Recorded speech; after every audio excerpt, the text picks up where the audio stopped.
So let's talk a bit about shopping. I won't talk too much about this because I'm biased, but you got to find an agent. To do that, you want to read the reviews. You want to look at their past sales. You really want to do your homework. It's becoming more and more a social media and an online credibility world. You can't do anything these days without it being documented and people talking about it. So go online and look at what that agent's history is. So you're making sure that you're hiring the best. And then interview. I think it's amazing to me that most people will interview two or three or four or five different agents when it comes to selling their house. And yet they're can be very careless on the agent they hire to represent them on the purchase. Why is the purchase important? Well, you make money when you buy it. If you buy right, regardless of what happens in the market, yes, it will affect you, right? But if you buy right and you get the right deal, that's when you make the money, right? So you want to make sure that you're interviewing and you're asking good questions to make sure that you are truly hiring the best.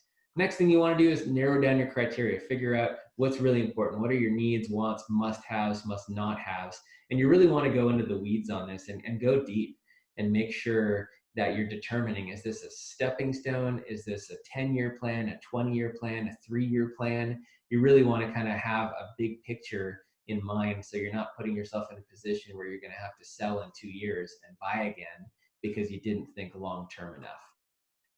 You also want to avoid the HGTV effect. That means being swayed by stuff that looks pretty and not considering the major, functional and structural elements of the home. You also want to set realistic expectations within your budget. Most people start here. Expectations are here, and market is here. Or in other words, budget is here, market is here.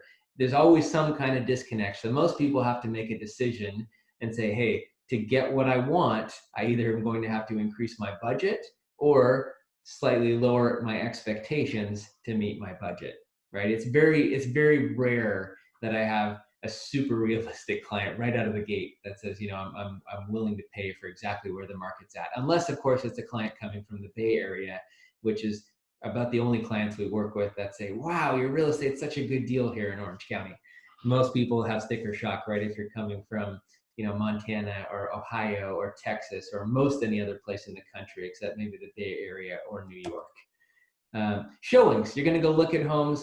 Right now, because of COVID, open houses are still restricted.